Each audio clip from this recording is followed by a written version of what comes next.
and members of our community. We'll have a movie workshop tomorrow, and lots of opportunities to share and for you to share your heart. So it's going to be beautiful. So today we'll start out with David is in Cincinnati, and Francis is joining us from the studio here. So I'm going to pass it over to them now. Thank you, Peter. Hi, Francis. Hi, David. Hi, everyone.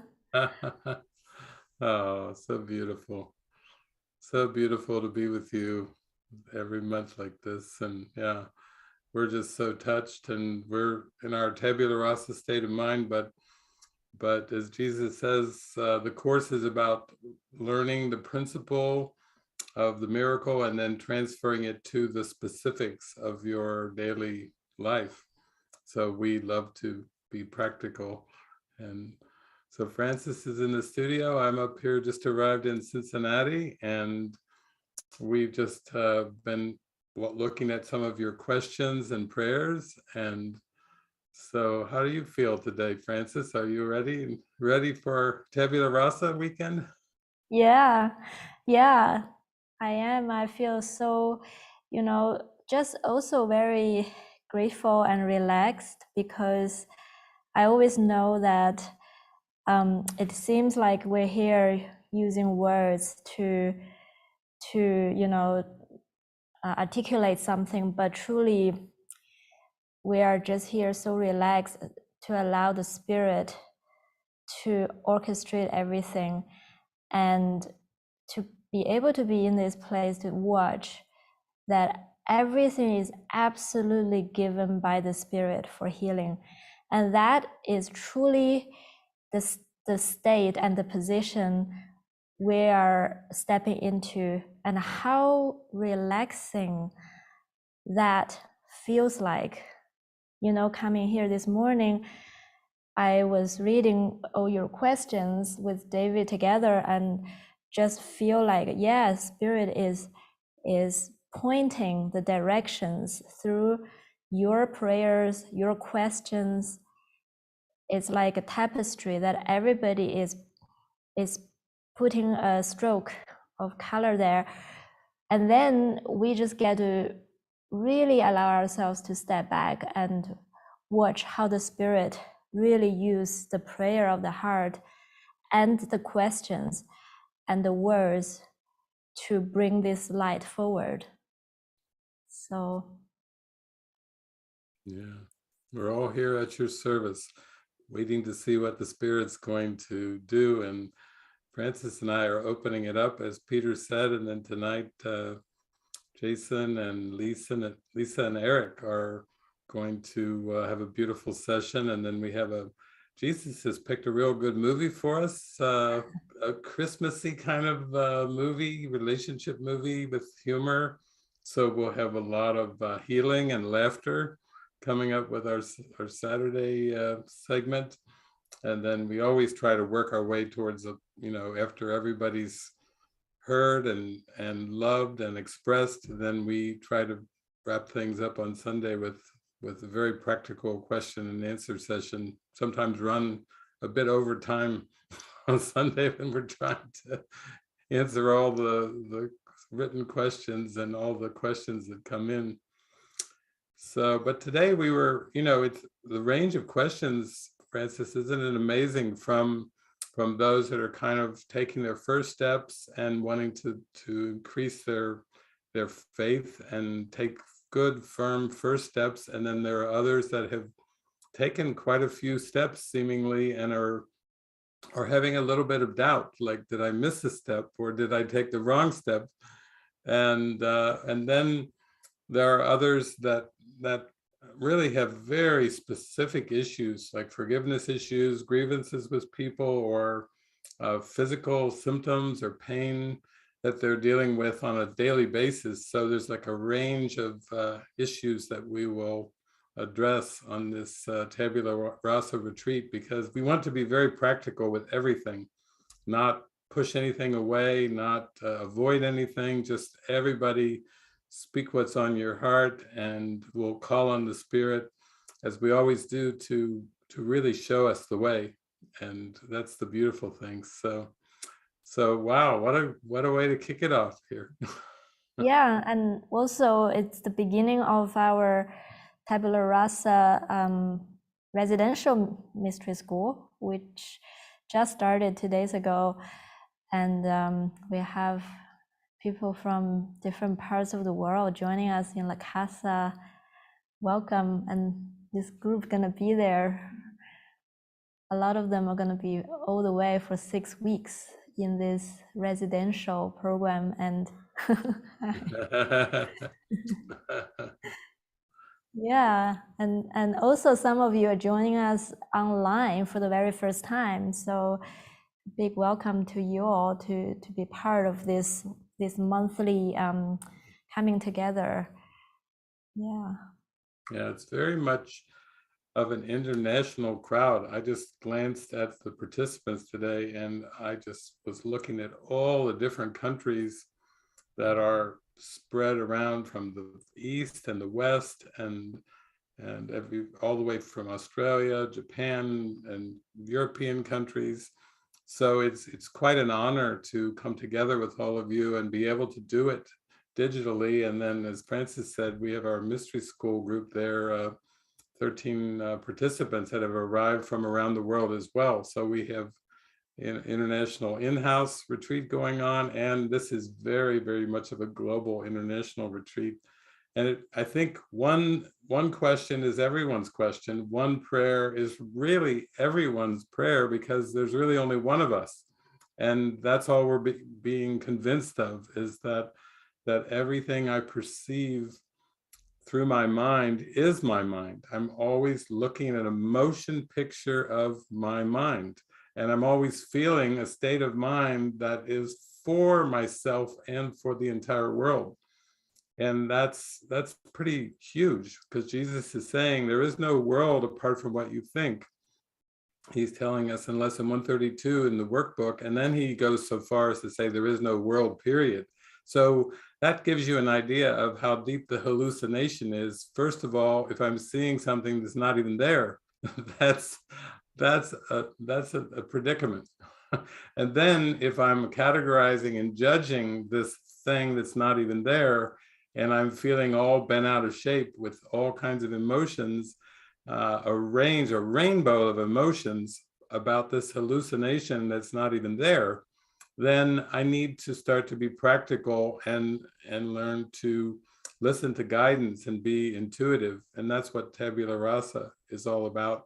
And I think Francis and I always end up talking about guidance. It seems like every retreat, no matter what we start with, no matter what the presenting problem is, no matter what it is that we're coming as a theme or an issue, everybody wants it to be practical. And it has to be, what is the guidance in this moment? If we try to look back into the past to try to figure out our spiritual journey, it's not going to help us.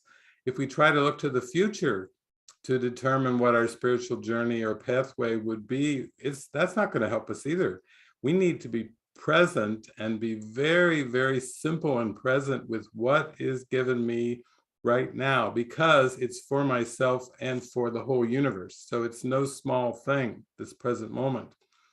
And Francis, I think we were talking earlier, and you were saying like that it's kind of important to even look at this idea of what my pathway is, what is given me, and not even try to figure out the pathway, but be more willing to trust the pathway and trust what is given me in a full way, to really embrace what is given me without trying to compare and contrast and turn the spiritual journey into some kind of an intellectual concept. Yeah, I think, even when I was thinking of how the course came into being, when Helen Schuckman and Bill Thetford, when they came together, they had this very specific everyday issue in their mind, which was the conflict in their department, interpersonal conflicts with all the colleagues. And they came together and they said, there must be a better way to be in peace, in harmony with everybody. Problems are very, very specific. And when they said the prayer and join in that prayer, what came about as the answer to a prayer is a whole pathway Jesus laid out, which is so far from what they would think would be the solution to the problem at the time. And I always notice that as well, like problem every day when we look at our problems is very, very specific, very specific. We seem to know what the problems are. We seem to know where to look for solutions. We seem to be able to define it. But they never really present, looking there, never really present the true solution. So Jesus is saying the solution is now where it is, and I'm going to guide you to look where the real problem is, and that's where you find the solution. So this pathway is laid out in front of you. And I always feel like for myself, sometimes I was asked that question, how did you start the course? I always have this feeling like I wouldn't even be able to say that I pick up the course. It feels like the course picked me. Jesus gave me that pathway. He even said in the course, your path is different. A holy relationship is a means to save time. He said over and over again, this is given you, this is given you. And if I'm really honest, to look at the actual step that was laid out, none of the steps was chosen by my past reference, by my own design or my own, framing. The whole pathway should look like this. So this should be the next step now. I should be looking at this block now. None of this is like that. It's always given from the very first one, which is A Course in Miracles. That was a pathway that was given me. A pathway is given. How do you practice the course? What is the specific context, configuration? It's given me. It's given me. It's given me. And that is where the confidence started to kick in, because I realized I haven't really chosen any of the specifics. I have probably chosen to say yes at a deeper level. But when it comes down to the specifics, it was given me, and it was given me, and given me. And the only thing that really I feel like happened is that I didn't really look elsewhere. So David used to say that, when we went to China, that where China just first started opening to the spiritual awakening, and there were so many pathways, so many modalities, so many things, workshops. And we always were faced with this question, which one do you think? And David always said, pick your path and go deep. It's not about which one, but it's about pick your path and go deep. Or we should say that let the pathway pick us and commit to it, and be very, very humble that if Jesus picked us for this pathway and picked our curriculum for us, then look no further and be committed to it. And that's really the only requirement.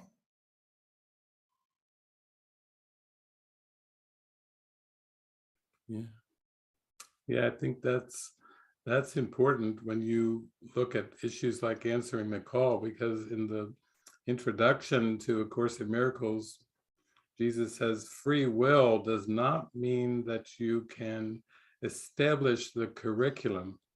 It does mean that you can decide what you want to take at a given time. So let's look at that in terms of, we'll say forgiveness or release of illusions from the sleeping mind is the curriculum. And Jesus says that A Course in Miracles is just one form of the universal curriculum. But we cannot decide what our purpose for this world will be. It was given us by the Holy Spirit. So that's kind of interesting, even though when we look at the personality self, oh, what do I like? What are my likes? What are my dislikes? What are going to be my goals? What will I pursue? What will I avoid? What do I care about? What do I not care about?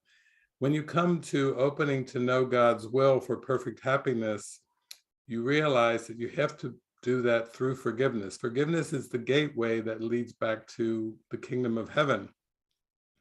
But if you cannot establish the curriculum, that means that forgiveness was given before you seemed to come here. You came with a purpose to forgive the world and remember who you really are. You can't change that. That purpose was given. So now all you can do is accept it and say, I embrace it. Okay, great. I don't care what I did before, whatever I pursued, whatever I seem to succeed with and fail with. Oh, that's right. Forgiveness, accept the atonement for myself. Oh, that's my one responsibility. My one responsibility is to forgive the world and nothing else. In fact, that would be the measure of success. If you forgive the world, you have succeeded. If you don't forgive the world, you have not succeeded. Isn't that nice? That we don't have to worry about career goals, family goals. We don't have to worry about whether we succeeded as being a good citizen in our country or anything. But what I like about the Course is not only does Jesus open the Course with his introduction and say, free will does not mean you can establish the curriculum. Then in the manual for teachers, he goes even further. And he says, you cannot even decide the form of the curriculum. Oh my gosh. You mean I can't decide the curriculum or even the form of the curriculum?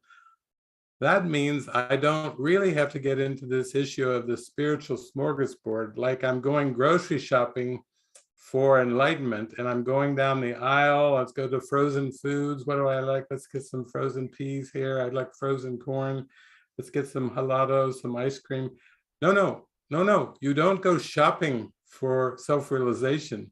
You can't go down the aisle and say, well, I want to mix a little bit of East and West and a little bit of Yogananda, Ramana, and let me mix in a little bit of Jesus and I'll sprinkle a little Buddha in here and maybe some Krishna. No. That's not how it works. You're not like a spiritual student where you can make a synthetic blend, like coffee, synthetic blend, where you blend all the spiritualities so that you can end up being open-minded.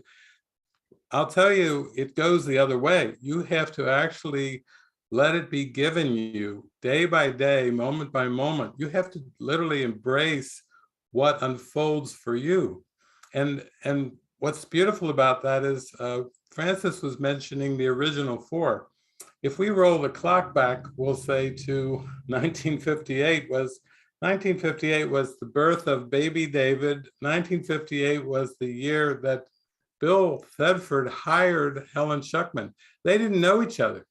They were two professors, and then Bill was in charge of faculty there at Columbia Presbyterian Medical Center in New York City, and he hired Helen Schuckman. When this little baby David was coming in Good Samaritan Hospital in Cincinnati, Ohio, Bill was hiring Helen. They didn't know each other. He hired her to be a teacher, a professor on the team of psychology, research psychology. And then as the years go by, Ken Wapnick came along. He didn't know them. They didn't know him. And then Judy Scutch Whitson came along. It was Judy Scutch back then, and she didn't know anybody. So they were like four total strangers. And if I look at our life, Francis can tell you that we have a community very much like this online retreat in the Mystery School of people from all around the world who didn't know each other. We had our own journeys. I met Francis down in Australia. You'll see a lot of the others on the retreat, Jason and Lisa, Eric.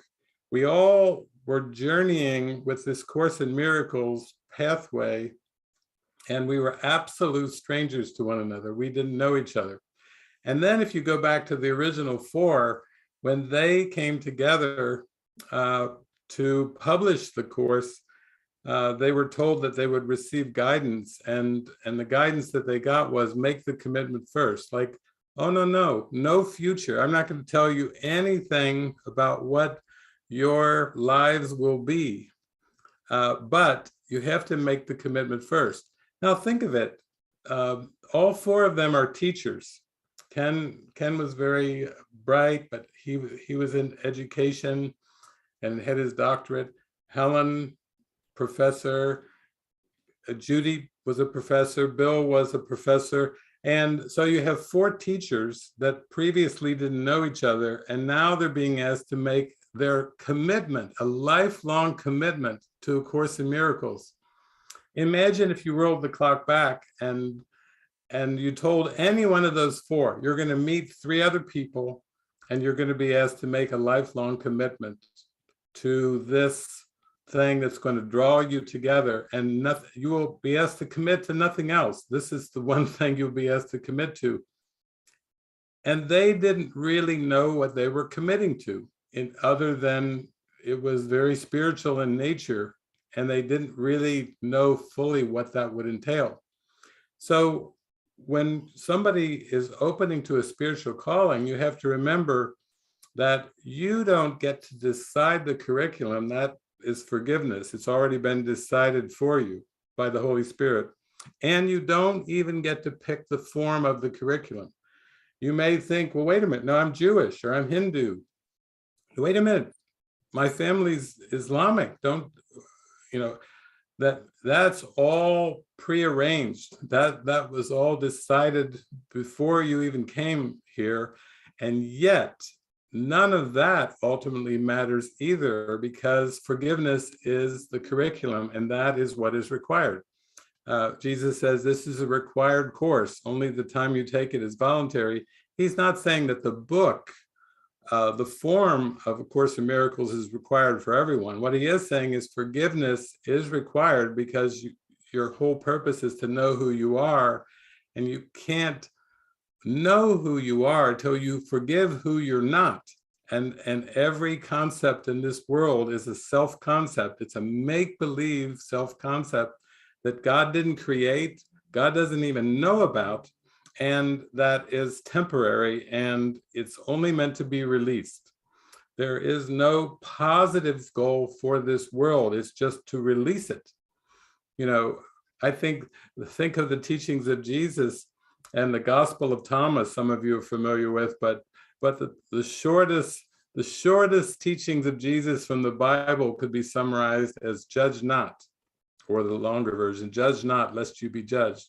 And then in the Gospel of Thomas, he says it in two words too: be passers-by. Isn't that fun? Be passers-by. That's all we have to do, is be passers-by. And then in the workbook of A Course in Miracles, he does tell us that the world I see holds nothing that I want. And he says the only value that the world can hold for you is that you pass it by. So he's not changing his tune. He's saying it's really very simple, but you complicate it by the belief that you can decide what your purpose is in this world, and it's already been set. It's forgiveness. And you complicate it by thinking you can decide the form of the curriculum.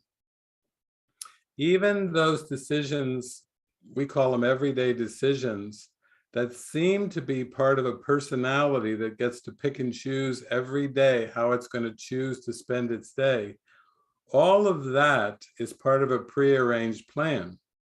And really, like Frances was just saying, is she said yes to the calling for God, and then she let go of everything else.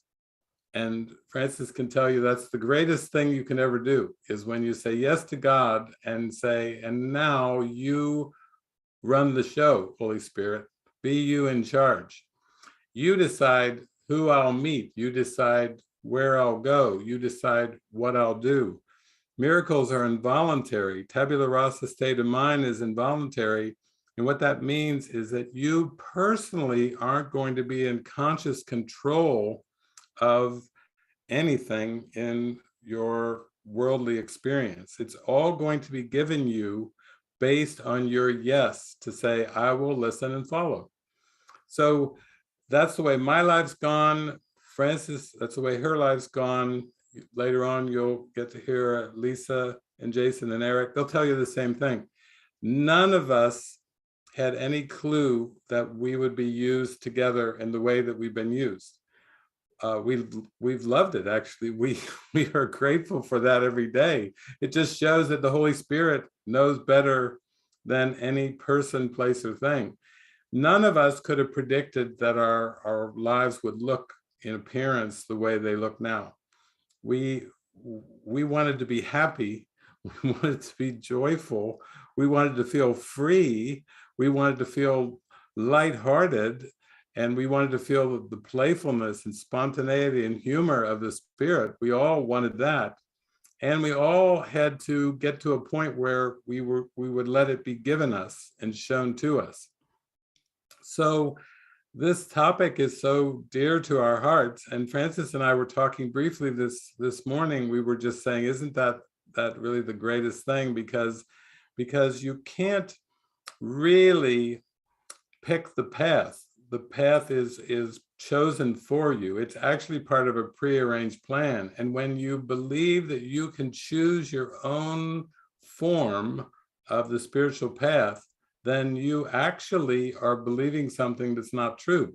It's actually quite arrogant to think that you personally can decide the pathway back to the Creator, when the Creator is pure light. And everyone that comes to form and believes they're in form has forgotten the light. So why would we think that time and space would be a context to inform us? Even in the Matrix movie, you remember when Neo goes on his ride in the Matrix and Trinity's in the car, and basically he's looking, saying, oh, that's where I ate there before. That's where you get the good noodles. And basically Trinity tells him, the Matrix cannot tell you who you are. That's right. History cannot tell you who you are. Mom and dad can't tell you who you are. Your friends can't tell you who you are. Your spiritual teachers can't tell you who you are. Nothing in the Matrix can tell you who you are. You have to discover it for yourself. That's what self-realization is all about. And in order to self-realize, you have to forgive. No exceptions to that gateway. That is the one gateway. It seems to take many forms, and there's many forms of the universal curriculum. But again, you don't get to pick and choose between those many forms. The one that you're meant to use has already been given you, and it's prearranged. So when we were getting some questions today, I think one of them, Francis